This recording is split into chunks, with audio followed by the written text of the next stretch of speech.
I'm about to do something I don't ordinarily do. I'm going to rewatch and briefly review not one, not two, but 3 movies that I already know are terrible. Putting aside budget factors and story beats, the common element between them is their Fantastic Four origin movies. The Fantastic Four is Marvel Comics' flagship title. It was created in 1961 by the 2 legendary figures, Jack Kirby and Stan Lee. Not only was it a successful title, but it provided the blueprint all subsequent Marvel titles would follow. It introduced relatable characters, both heroes and villains, who had flaws and weaknesses. Their powers were usually gained through science-based means, providing a more grounded reality to anchor these sensational characters. So, considering their influence, why is the Fantastic Four so poorly represented on the silver screen? How come this concept can't be translated into a decent movie? Maybe, once these 3 movies are viewed, an answer might emerge. The only reason this movie was made was because the production company that held the option to the Fantastic Four needed to make a movie by 1994 or lose the rights to the property. So, this movie was rushed into production with a ridiculously small budget of only $1 million and a shooting schedule that was less than a month. With a budget that small and a shooting schedule that tight, there was no way this movie was going to be anything other than what it turned out to be. The urban legend surrounding this movie is that it was never meant to be released. But that is somewhat untrue. It was intended to be released in theaters in 1994. That is, until an executive at Marvel decided that a cheap production of their flagship title would not only hurt the Marvel brand, but it would also ruin the Fantastic Four as a movie franchise. So this executive bought the rights to the movie and ordered all negatives to be destroyed. However, a videotape copy of this movie was made before that happened, and that tape became a popular bootleg at comic book conventions. It spread like a virus after that, and nowadays anyone who's curious can watch this movie on YouTube. You probably shouldn't though. Objectively, the movie isn't as bad as one might predict. It only gets kind of embarrassing around the end when everyone dons their costumes and they start to use their powers. Then it's exactly as terrible as one might expect. Until that point, it's reasonably coherent, and the performances of the main cast are the best one could hope for, considering they maybe had 2 takes to nail their lines. Of all 3 movies, this is the one that actually sticks closest to the classic core concept of the Fantastic Four. It's also the only one that addresses the fact that Reed Richards is significantly older than Sue Storm. And their relationship is, a little problematic. The other 2 movies even out Reed and Sue's age difference, so it's less noticeable. Not a bad idea, all things considered. Overall, this movie is an okay attempt at adapting the source material. It tries hard to be a real movie, but it looks and feels like a low-budget piece of crap. Immediately after the 1994 low-budget movie was bought and destroyed, this version of the Fantastic Four began to be produced. It went through 6 different directors and at least 4 different writers before hitting the big screen in 2005. And it's awful. Shockingly awful for the amount of money and time spent on it. The interpersonal relationships are ridiculous, overly melodramatic, and stupid. The plot is total nonsense, wrapped inside a bland shell of mediocrity. It's everything you'd expect from an obnoxious action movie. It's big, stupid, and loud. It's a movie made by committee who put together a script based on market trends rather than on the needs of a good narrative. The amount of ridiculous, inane things in this movie are nearly overwhelming. Yes, this movie did have a sequel. It's been acknowledged. Moving on. The production of this recent movie is a legendary, well-known disaster. And honestly, out of the 3 versions, this one is possibly the best. But it also deviates the most from the core concept of the Fantastic Four. It adapts a more recent, alternate universe interpretation of the characters, rather than trying to update the classic characters to modern times. Unfortunately, the movie the director was trying to make only got half made. Once he turned in the movie he envisioned, which was a visually tame but tonally dark body horror movie, the studio forced him to do a bunch of reshoots and create a different cut. The last half of the movie looks exactly like a jigsaw puzzle that wasn't put together properly. The movie has had an unfair amount of spite heaped upon it, mainly because the director was so outspoken regarding the studio interference he endured. Compared to most superhero movies, it's about on par with all of them, meaning it's big, loud, and has ridiculous parts that it expects you to overlook because, things are going kablooey. However, there are a few bad choices that were made that can't be blamed on studio interference. Miles Teller is not convincing as super genius Reed Richards. Part of this is because the actor doesn't fit the role, and part of this is because the character isn't written too well. Not to mention, the chemistry between Kate Mara and Miles Teller is totally non-existent. Their flirting is just embarrassing to watch. It's so flat, it's almost like they're spite flirting. That being said, the tone is mostly consistent throughout, and Kate Mara is pretty damn good as Sue Storm. The same can be said about Michael B. Jordan as Johnny Storm. Overall, the movie tries a bit too hard to be different, and then it tries just as hard to not be too different, so it doesn't alienate the portion of the audience who want a fluffy action movie. Really, it's two almost similar movies that have been taped together into one discordant whole. Objectively speaking, the inability to translate the Fantastic Four into a good movie comes down to factors inside the production itself, not the source material, like having no budget, or a terrible script, or by changing direction late in the process. So, in that context, it's easy to see why these three movies were failures. Well, the 2005 movie didn't fail to make money. Despite that, it's not a good representation of the Fantastic Four. Putting aside those internal factors, all three movies try to address and resolve the same outdated origin story. And this is the common problem all three faced. They spend a significant portion of their runtime trying to get the four main characters together so they can be exposed to an accident that grants them superpowers. Then even more time is spent showing the people learning their powers. Finally, a hasty, contrived conflict with Dr. Doom is arranged, and they beat him up. This origin template seems fine for one individual, such as Spider-Man or Iron Man, for example, because then the movie can focus on their defining feature. There's time to establish their development and motivation without the plot slowing down. To illustrate this point, Peter Parker becomes Spider-Man because with great power comes great responsibility. Tony Stark becomes Iron Man because he sees the negative effect his technology has on the world. This singular motivation doesn't apply to a group. Reed Richards wants to solve everything. Sue Storm has a fierce, curious mind. Johnny Storm loves adventure. Ben Grimm wants to support his friends. Certainly, each adventure has a common goal the four agree on.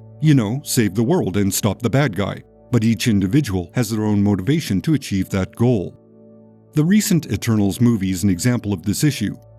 There were roughly 8 or 10 characters with a shared origin that needed to be introduced. And that movie ended up being a 2.5-hour piece of boredom, despite the cosmic, unbelievably epic foundation of the plot. Well, it also had pacing issues and a subplot or two that could have been shelved, but the main point stands. It tried to establish a premise that had far too many characters, and a balance couldn't be found. So, what's the solution to this specific problem? Don't do an origin story. That sounds like blasphemy, especially for a superhero movie.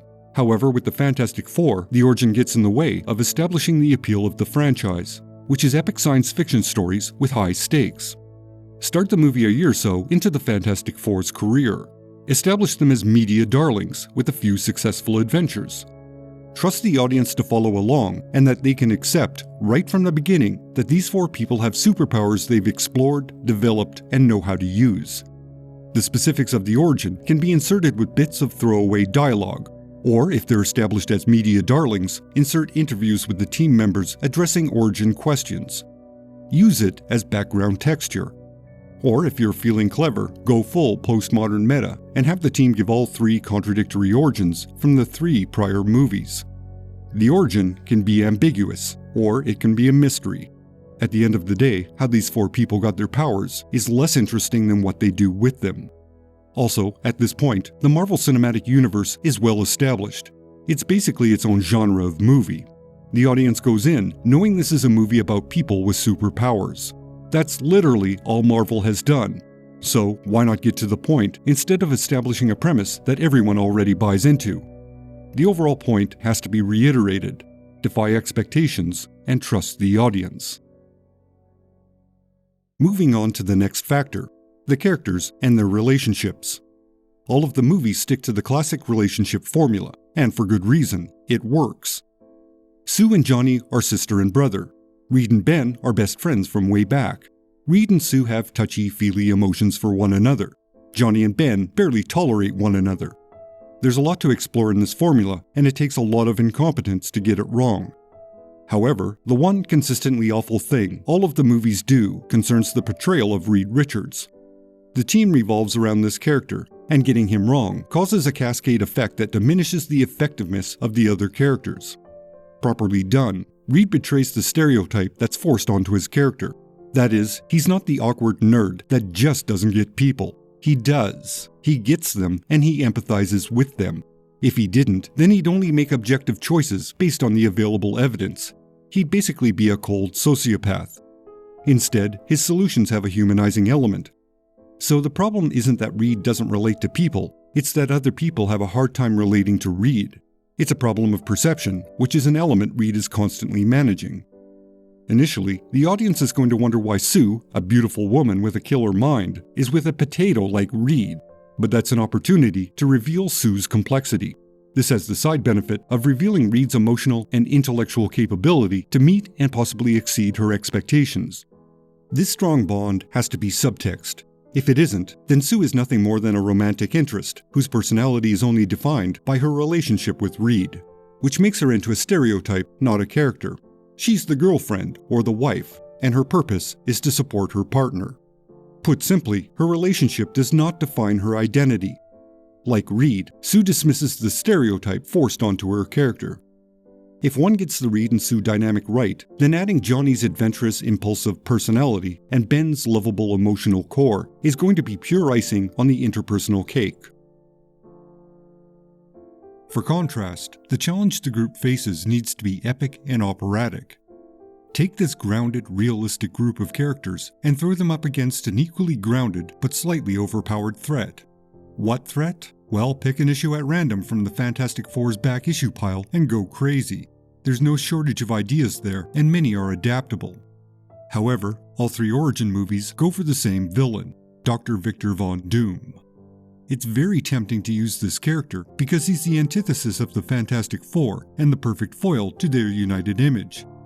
Doom is a bitter loner with malicious narcissistic tendencies and the egotistical belief that his way is the only correct way. Whereas the Fantastic Four work together, making compromises when necessary. Doom will have none of that, thank you very much. An antagonist of this nature needs as much development as the Fantastic Four's group dynamic.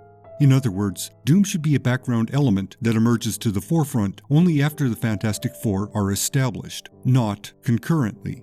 Otherwise, Doom comes off as a flat megalomaniac, and, as seen in the two most current movies, a literal fifth wheel. This happens because Doom's origin is linked to the Fantastic Four's origin.